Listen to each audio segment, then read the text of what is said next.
So to start my exploration of this topic, I decided to start with designs. There were three main designs that I made. The first design was based on explorers from the safari, African, British sort of explorers, especially relating to Indiana Jones from the Indiana Jones franchise and Daring Do from the My Little Pony franchise, which you can see in the outfit choices and the prop choices that I decided for the character. They were planned to have several props, including a gun, a knife, and a whip, as in relation to Indiana Jones and what Indiana Jones carries. Their hair is in a ponytail, makes it easier to model because there's not as many strands, and that was about it for that one. Design 2 was based on World War I fighter pilots, from mainly the beginning of the war before most fighter planes were developed. For its props has a gun, a knife, and a wrench, because I thought that would make sense. It also has a parachute in a part of its outfit. This is historically accurate because at the beginning of the war, parachutes weren't a thing. They were only developed later on into the war. Alongside this, the gun has a cage and an extended magazine, as this is what was often provided to pilots for shooting in the air.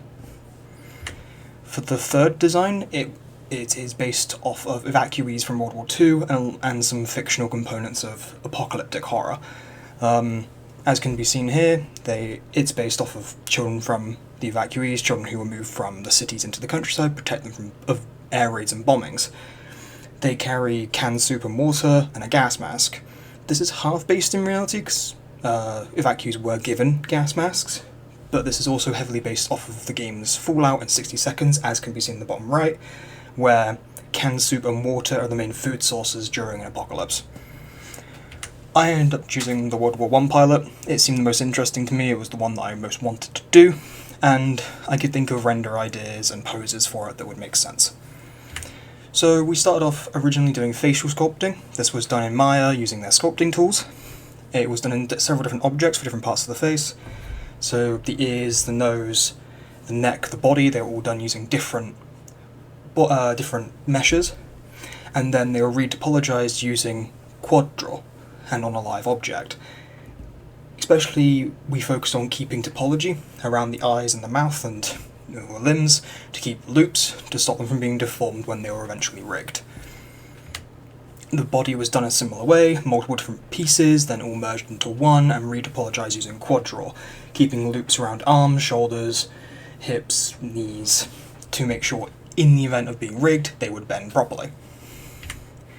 As for the clothing, I did it by enabling the retopologized mesh as a live object and drawing on it a quad draw, then scaling it up to make it bigger than the original mesh and more like clothing. This was done in many parts, mainly starting with the hat, as can be seen here, which had to be adjusted to cover the ears and not clip through the head. Then I moved on to jacket and boots. Luckily enough with the model, didn't need to have the hands redone because they were gloves, and the rest of the body could be edited to fit the clothing that I wanted for the character. Alongside this, all the mesh underneath the clothing was removed after they were finished to make it more optimized, alongside prevent clipping from when the character would move when they were rigged. As can be seen here, this is the jacket and this is the boots. The boots were done in one part, mainly using extrude and quad draw, as before. The jacket was done in multiple parts, however, so the buttons are all different parts, the collar is a different part, the straps and the middle strap are different parts. They're all eventually merged into one. The hair, as you can be seen in this image, was done using curves and sweep meshes. This made it a lot easier to position the mesh and make it easier to adjust to make it look more like natural hair. Eventually it was all merged into one mesh to stop Maya from crashing every couple minutes, alongside making it easier to rig later on. Materials were added, they were just basic colour. There was no normals or anything like that, just basic colour to make it look better than grey. The only part of the model that did have materials that weren't just colour was the lenses and the buckle on the hat. This was to make it transparent and to have shine onto it. Here can be seen the rig. It's a generic rig. The skeleton was drawn in orthographic views and then mirrored, and then control surfaces were added using NURB curves and Bezier circles. then were paired and parented. There were IK handles added to the hands and the legs.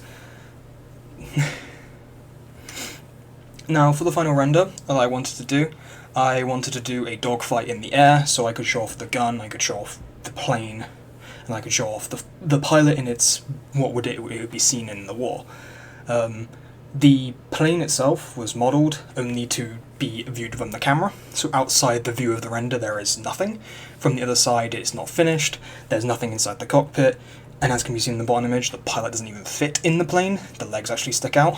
But it was done purely for the camera, so it's not viewable from all angles. The HDRI I used was found on Polyhaven, it worked, it's just a general sky view, and I believe it worked quite well. And here can be seen the final render.